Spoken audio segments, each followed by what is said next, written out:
বন্যার ক্ষতচিহ্ন পাহাড়ি জনপদে। খাগড়াছড়ি জেলায় কৃষি, মৎস্য ও প্রাণী সম্পদ খাতে ক্ষয়ক্ষতি কমপক্ষে ১০০ কোটি টাকা।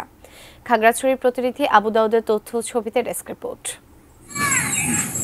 খাগড়াছড়ি জেলা সদরে ৪ বন্ধু মিলে গড়ে তুলেছিলেন বন্ধু অ্যাগ্রো ফার্ম। ১৫ একর জমিতে আবাদ করেছিলেন তরমুজ, শসা, বেগুন, করল্লা।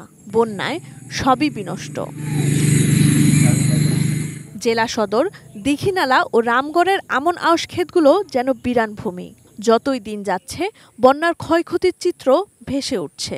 আকস্মিক বন্যা হলো পরপর দুইবার। আমাদের বন্যায় আমাদের সব একদম নিঃস্ব করে ফেলছে। ৬ বিঘা জমির দাম সবগুলো শেষ করে দিয়েছে, একদম এমনভাবে নষ্ট করছে, এগুলো আর দাঁড়াবে না। কিভাবে যে ঋণ শোধ করবো, কিভাবে যে সংসার চালাবো, তাও এখন বুঝতে পারতেছি না। কালার এক্সপার্ট, জর্জ স্যাপ এবং মাইল্ড অন হ্যান্ডস টেকনোলজি সমৃদ্ধ অরিক্স ক্রিস্টাল ওয়াশ আপনার লন্ড্রি এক্সপার্ট। কৃষি বিভাগের তথ্য মতে খাগড়াছড়ির ৬৩,৩১৫ হেক্টর ফসলি জমির মধ্যে ১০,৩৬০ হেক্টর তলিয়ে যায়।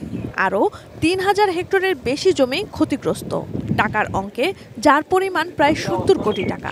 এখন আউশ জমি এই মুহূর্তে রিকভারি করার কোনো সম্ভাবনা নেই।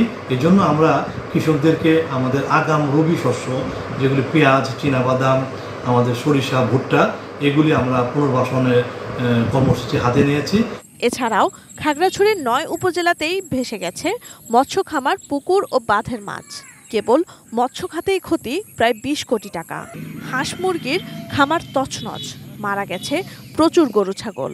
বন্যা পরবর্তী সময়ে আমাদের কাছে আমরা রিপোর্ট পাচ্ছি যে কিছু গরু ছাগল মারা যাচ্ছে। এই তথ্যগুলো আমরা সংগ্রহ করতেছি এবং তাদেরকে আমরা চিকিৎসা সেবা দেওয়ার চেষ্টা করতেছি। অতিবৃষ্টি এবং পাহাড়ি ঢলে পরপর ৩ বারের বন্যায় খাগড়াছড়ি জেলার ৪০,০০০ পরিবার কম বেশি ক্ষতিগ্রস্ত। ঘুরে দাঁড়াতে সরকারি প্রণোদনার আশায় রয়েছেন কৃষিজীবী মানুষ। Sanjida Sylvia, desk report, ATN news.